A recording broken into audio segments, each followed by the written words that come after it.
No niin, luetaan päivän lehti.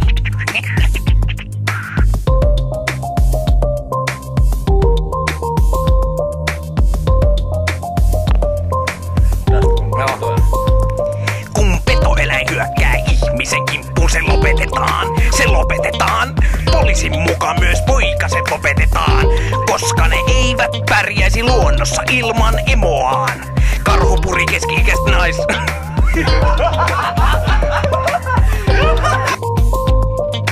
Berliiniläisessä baarissa käyty juomakisa toi 28-vuotiaalle baarityöntekijälle 3 vuoden ja 5 kuukauden vankeisrangaistukseen, kertoi Uutistimes. Ei vittu. Otetaan vähän jotain parempaa. 16-vuotias vajosi koomaan ja menehtyi lopulta kuukauden kuluttua alkoholimyrkytyksen seurauksiin. Barimikko tuomittiin kuoleman tuottamuksesta ja alkoholin anniskelusta alaikäiselle 3 vuodeksi ja 5 kuukaudeksi vankeuteen.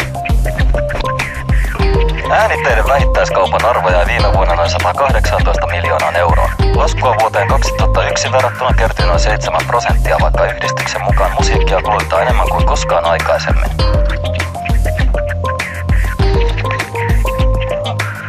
Sanomalehti Keskisuomalaisen mukaan Jyväskylän käräjäoikeus tuomitsi vuonna 1970 syntyneelle miehelle 8 vuotta vankeutta 4 törkeästä lapsen seksuaalisesta hyväksikäytöstä ja 3 sukupuoliyhteydestä.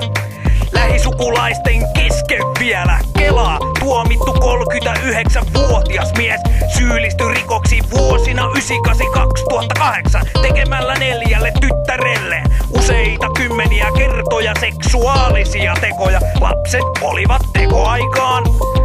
Vittu, sivukatos.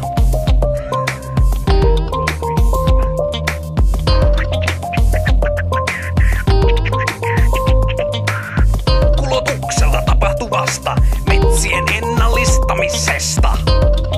Ei vittu mikä sana, on saatu hyviä tuloksia Olvassuon ja Natura-alueella Utajärvellä. Metsähallitus voltti kesällä 2003 Pyrstänkosken kankala 16 hehtaaria nuorta mänty metsää, jonne etsitty myöhemmin useita palannutta puuta hyödyntäviä kovakuoriaislajeja.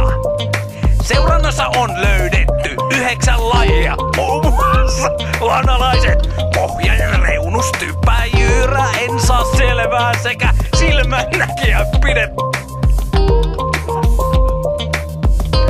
Palojokainen! Okei, jatkuu. Suojelubiologia Markku Lehtelän mukaan alueella saapuva vaateliaan lajiston saapuminen saattaa kestää jopa 10 vuotta. Minkä vuoksi seurata yhä jatketaan Olvassuon Natura-alueella laaditun palojako-tutkimussuunnitelman mukaan vuoteen 2053 mennessä alueella poltetaan kaikkiaan 8 kohdetta. Onkohan ne puita, en tiedä.